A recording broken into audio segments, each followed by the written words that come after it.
ಮುಂದುವರಿಸಬೇಕು ಅನ್ನೋದ್ರ ಬಗ್ಗೆ ಚಿಂತನೆಯನ್ನು ಮಾಡೋಣ. ವೇದ್ಯಾಸ್ ಕಾಮತ್ ಈಗ ಅವರನ್ನೆಲ್ಲ ನಿಮ್ಮನ್ನು ಸರಿಪಡಿಸ್ಬೇಕು, ಸ್ವಲ್ಪ ಕೂತ್ಕೊಳ್ಳಿ. ಈಗ ಅಧ್ಯಕ್ಷ ನಮ್ಮನ್ನು ಸರಿಪಡಿಸೋದು ಮಾಡಿ ಸರ್. ಸರ್ ಆಯ್ತು, ಅಧ್ಯಕ್ಷ ಒಂದು ಅರ್ಧ ಗಂಟೆ ಚರ್ಚೆಗೆ ಹಾಕಿ ಸರ್. ಬಹಳ ಇಂಪಾರ್ಟೆಂಟ್ ಇದೆ ಇದು. ಗೊತ್ತಾಯ್ತು ಸರ್, ಇಡೀ ಕ್ಷೇತ್ರದಾಗ ಕೆಲಸ ಮಾಡೋ ಪರಿಸ್ಥಿತಿ ಇಲ್ಲ. ನೀವು ಮಾತಾಡಿ, ಇದ್ರ ಬಗ್ಗೆ ಚರ್ಚೆ ಮಾಡಿ, ಫೀಸ್ ಹೆಚ್ಚು ಮಾಡಿ, ತಿದ್ದುಪಡಿ ತಗೊಂಡ್ಬರ್ರಿ.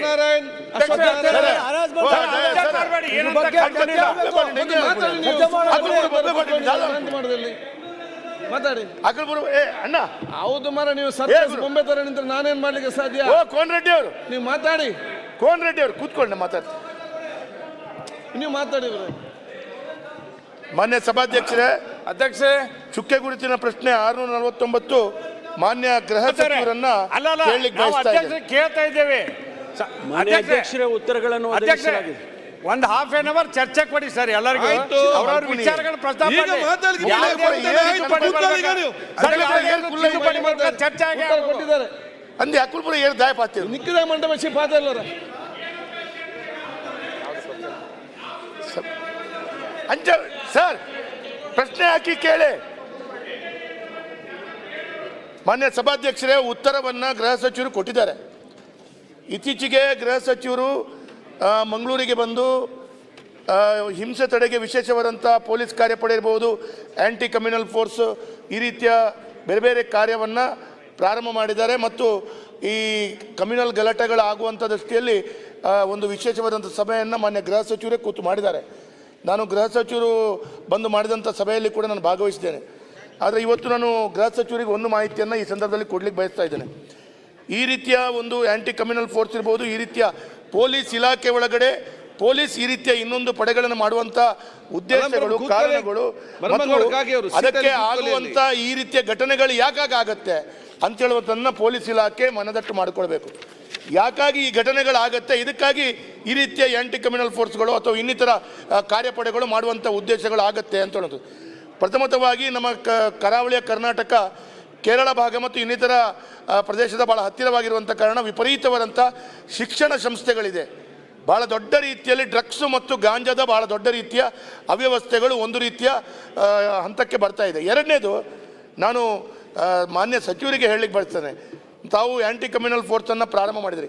ಆ್ಯಂಟಿ ಕಮ್ಯುನಲ್ ಫೋರ್ಸ್ ಪ್ರಾರಂಭ ಮಾಡಿದ್ದು ಉದ್ದೇಶ ಸರಿ ಇದೆ, ಆದರೆ ಅದು ಯಾಕಾಗಿ ಆಗುತ್ತೆ ಅಂತ ಹೇಳುವಾಗ ನಮ್ಮ ಭಾವನೆಗಳಿಗೆ ಧಕ್ಕೆ ಆದಾಗ, ಈಗ ಗೋಹತ್ಯೆ ಅಂತ ಹೇಳುವಂಥದ್ದು ವಿಪರೀತವಾಗಿ ಮನೆಯ ಹಟ್ಟಿ ಒಳಗಡೆ ಬಂದು, ಕೊಟ್ಟಿಗೆ ಒಳಗಡೆ ಬಂದು ತಲವಾರು ತೋರಿಸಿ ನಮ್ಮ ಮನೆಯ ಗೋವನ್ನು ಕದ್ದುಕೊಂಡು ಹೋಗುವಂಥ ಪರಿಸ್ಥಿತಿ ಆದಾಗ ಅವರಿಗೆ ಯಾವುದೇ ರೀತಿಯ ಶಿಕ್ಷೆಯನ್ನು ಕೊಡ್ಕೊಳ್ಳಿಕ್ಕೆ ಆಗದಂಥ ರೀತಿಯಲ್ಲಿ ಆ ಪರಿಸ್ಥಿತಿಗಳು ಎದುರಾದಾಗ ಈ ರೀತಿಯ ವಿಪರೀತ ಇರುವಂಥ ಪರಿಸ್ಥಿತಿಗಳು, ಘಟನೆಗಳು ಸಂಭವಿಸ್ತದೆ ಅಂತ ಹೇಳೋದು.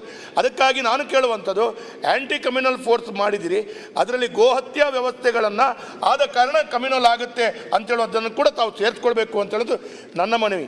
ಅದರ ಒಟ್ಟಿಗೆ ಲವ್ ಜಿಹಾದ್ ಅತ್ಯಧಿಕವಾಗಿ ಆಗುವಂಥ ಕಾರಣಗಳು ಯಾಕೆ, ಈ ರೀತಿಯ ಮಾಹಿತಿಗಳನ್ನು ಸಂಗ್ರಹಿಸಿಕೊಂಡು ಅದಕ್ಕೆ ತಾವು ಆ್ಯಂಟಿ ಕಮ್ಯುನಲ್ ಫೋರ್ಸ್ಗಳಿಂದ ಆ ರೀತಿಯ ಪೊಲೀಸ್ ಅಧಿಕಾರಿಗಳು ಅದಕ್ಕೆ ಪೂರಕವಾಗಿ ಕೆಲಸ ಕಾರ್ಯಗಳು ಮಾಡಿ ಅದನ್ನು ಸರಿಪಡಿಸ್ಕೊಳ್ಳಿಕ್ಕೆ ಹೋದರೆ ಈ ಘಟನೆಗಳು ಆಗುವುದಿಲ್ಲ ಅಂತೇಳೋದು ನನ್ನ ಮಾಹಿತಿ ಸರ್.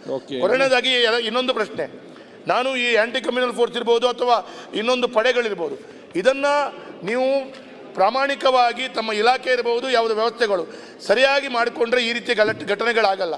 ಇತ್ತೀಚೆಗೆ ನಾನು ಶಾಸಕನಾಗಿ ನನ್ನ ಮೇಲೆ ಒಂದು 4-5 ಪೊಲೀಸ್ FIRಗಳು ಆಗಿದೆ. ಬೇಜಾರಿಲ್ಲ, ಅಲ್ಲ ಒಂದೇ ಮಿನಿಟ್, ಬೇಜಾರಿಲ್ಲ ಅಧ್ಯಕ್ಷರೇ, ಗೃಹ ಸಚಿವರೇ. ಮಂಗಳೂರಿನಲ್ಲಿ ರಾಜಾರೋಷವಾಗಿ ಪತ್ರಿಕಾಗೋಷ್ಠಿಯಲ್ಲಿ ಒಂದು ರಾಜ್ಯಪಾಲರನ್ನ ಬಾಂಗ್ಲಾದೇಶದಲ್ಲಿ ಅಥವಾ ಅಫ್ಘಾನಿಸ್ತಾನದಲ್ಲಿ ಓಡಿಸಿದಾಗೆ ರಾಜ್ಯದಲ್ಲಿ ಕರ್ನಾಟಕದಲ್ಲಿ ಓಡಿಸಬೇಕು ಅಂತ ಹೇಳುವಂತ MLC ಅವರ ವಿರುದ್ಧ ತಾವು FIR ಮಾಡಿ, ಅಂದ್ರೆ ಇದರಲ್ಲಿ ತಾರತಮ್ಯ ಆಗಬಾರದು. ಕೊನೆಯದಾಗಿ ಒಂದೇ ಒಂದು, ಇತ್ತೀಚೆಗೆ ಪೊಲೀಸ್ ಇಲಾಖೆಯಿಂದ 80 ವರ್ಷ 75 ವರ್ಷ ಕೆಲವು ಮಹಿಳೆಯರ ಮನೆಗೆ ರಾತ್ರಿ 12 ಗಂಟೆಗೆ 2 ಗಂಟೆಗೆ ಹೋಗಿ ಪೊಲೀಸರು ನುಗ್ಗಿ ಅವ್ರ ಮೇಲೆ ಕಾನೂನು ಕ್ರಮವನ್ನು ವಹಿಸಿಕೊಳ್ಳುವಂಥ, ಅವರ ಫೋಟೋವನ್ನು ವಹಿಸಿಕೊಳ್ಳುವಂಥ, ಅವ್ರ ಮೇಲೆ ಯಾವುದೇ FIRಗಳಿಲ್ಲ. ಇವತ್ತಿನ 75-80 ವರ್ಷದಲ್ಲಿ ಯಾವುದೇ ರೀತಿಯ ಪೊಲೀಸ್ ಸ್ಟೇಷನ್ಗೆ ಬರೆದಂಥ ವ್ಯಕ್ತಿಗಳ ಆ ರೀತಿ ಮಾಡಿದ್ದಾರೆ ಅಂತೇಳಿ ಆದರೆ ಅಂಥ ಪೊಲೀಸ್ ಅಧಿಕಾರಿಗಳ ಬಗ್ಗೆ ಏನು ಕ್ರಮ ವಹಿಸ್ಕೊಳ್ತೀರಿ ಅಂತ ಹೇಳೋದು. ಯಾಕಂದ್ರೆ ನಮ್ಮ ಅವರ ತೇಜೋವಧೆ ಮಾಡಿ ಆಯ್ತು, ಪ್ರಶ್ನೆ ಕೇಳಿ ನೀವು, ಪ್ರಶ್ನೆ ಕೇಳಿ. ಮಾನ್ಯ ಗೃಹ ಸಚಿವರು ತಾವು ಬಂದಿದ್ದೀರಿ, ಮೊನ್ನೆ ಇತ್ತೀಚೆಗೆ ಒಳ್ಳೆ ಪೊಲೀಸ್ ಕಮಿಷನರ್ ಅನ್ನು ಕೊಟ್ಟಿದ್ದೀರಿ, ಆಯ್ತು. ಅದಕ್ಕೆ ನಾನು ಸ್ವಾಗತ ಹೇಳ್ತೇನೆ. ಆದರೆ ಇದನ್ನೆಲ್ಲ ಸೇರಿಸ್ಕೊಳ್ಬೇಕು ಅಂತ ನನ್ನ ಮನವಿದೆ. ಮಾನ್ಯ ಅಧ್ಯಕ್ಷ